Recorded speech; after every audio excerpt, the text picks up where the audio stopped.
Assalamualaikum warahmatullahi wabarakatuh.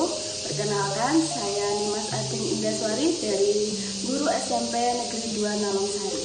Di sini saya akan bercerita tentang seorang perempuan pemberani asal dari Jepara. Siapa yang tidak kenal dengan ini? Ya, benar sekali. Beliau adalah Ratu Kalinyamat. Beliau adalah sosok perempuan yang tangguh asal Jepara ini, pernah melawan penjajah Portugis yang datang ke Malaka pada abad ke-16. Nama asli Ratu Kalinyamat adalah Retna Kencana, putri Sultan Trenggono, Raja Demak pada tahun 1521 sampai 1546. Pada usia remaja, beliau dinikahkan dengan Pangeran Kalinyamat. Pangeran Kalinyamat berasal dari luar Jawa. Terdapat beragam versi tentang asal-usulnya. Warga Jepara menyebutnya nama aslinya adalah Wintang, seorang saudagar Tiongkok yang mengalami kecelakaan di laut. Beliau terdampar di pantai Jepara dan kemudian berburu pada Sunan Kudus. Versi lain mengatakan Wintang berasal dari Aceh. Nama aslinya adalah Pangeran Thoyib, putra Sultan Mukhayat Shah Raja Aceh pada tahun 1514 sampai 1528. Thoyib berkelana ke Tiongkok dan menjadi anak naikan seorang menteri bernama Ji Wi Guan. Nama Wintang adalah ejaan Jawa untuk Ji Bintang, yaitu nama baru Thoyib. Wintang dan ayah naikannya kemudian pindah ke Jawa. Di sana, Wintang mendirikan desa Kalinyamat yang saat ini benar di wilayah Kecamatan Kalinyamatan. Sehingga beliau pun dikenal dengan nama Pangeran Kalinyamat.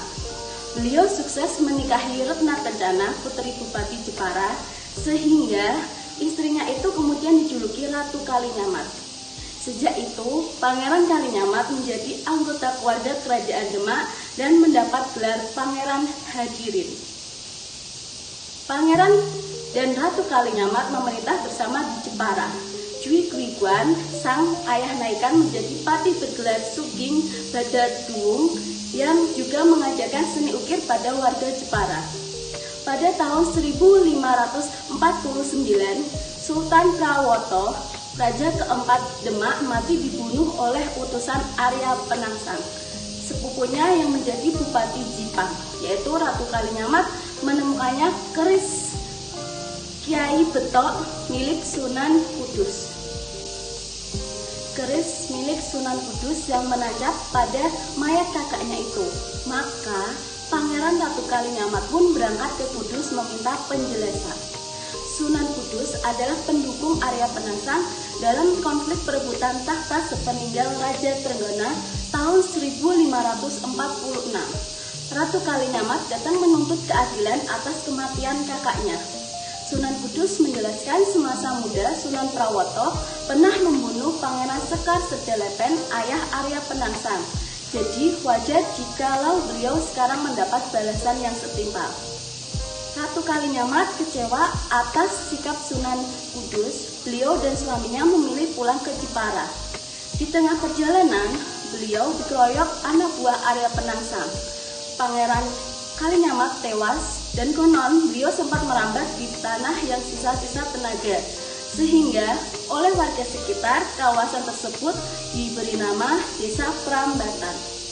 Menurut kisah, kemudian dengan membawa jenazah Pangeran Kalinyamat, Ratu Kalinyamat meneruskan perjalanan sampai pada suatu sungai, dan darah berasal dari jenazah Pangeran Kalinyamat menjadikan cairan sungai tersebut berwarna ungu, sehingga kawasan tersebut diberi nama Kaliwungu. Semakin ke barat dan dalam kondisi lelah kemudian melewati Preng Tulis, dan karena lelah berlanjut sempoyongan. Beliau di tempat yang sekarang dikenal dengan nama Mayong. Sesampainya di Purwogondo, mayat Sultan Hadirin mengeluarkan bau yang tidak enak, maka daerah tersebut diberi nama Purwogondo sampai pada melewati Pecangaan dan sampai di Mantingan. Ratu Kalinyamat sukses meloloskan diri dari peristiwa pembunuhan itu. Beliau kemudian bertapa telanjang di Gunung Donorejo. dengan sumpah tak akan berpakaian sebelum berkeset kepala Arya Penangsang.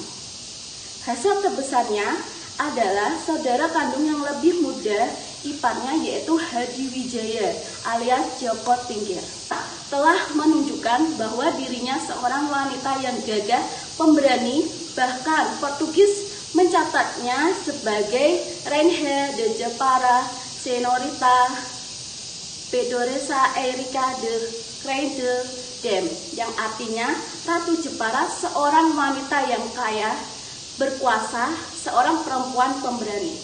Ratu Kalinyamat berpulang sekitar tahun 1579. Beliau dimakamkan tidak jauh dari makam Pangeran Kalinyamat di Desa Mantingan. Ratu Kalinyamat merupakan sosok pengecualian yang berhasil keluar dari citra perempuan Jawa, yang mana ia bicara lewat karakternya yang kuat, tidak hidup pada masa ini. Kualitas pribadi, karakter, dan pencapaiannya, Ratu Kalinyamat tentu dapat disejajarkan dengan perempuan berprestasi Indonesia yang kita kenal sekarang. Berkaca dari keberaniannya dan keberhasilannya, sudah sepatutnya perempuan Indonesia saat ini juga bangun dari 3 kawasan yang terlanjur melekat. Kita sudah melewati abad 21. Dunia terlalu keras untuk hanya mengandalkan dengan modal masak, mana, dan maca. Sekian dari saya, kisah dari Ratu Kalinyamat. Semoga kita semua dapat termotivasi dari kisah tersebut.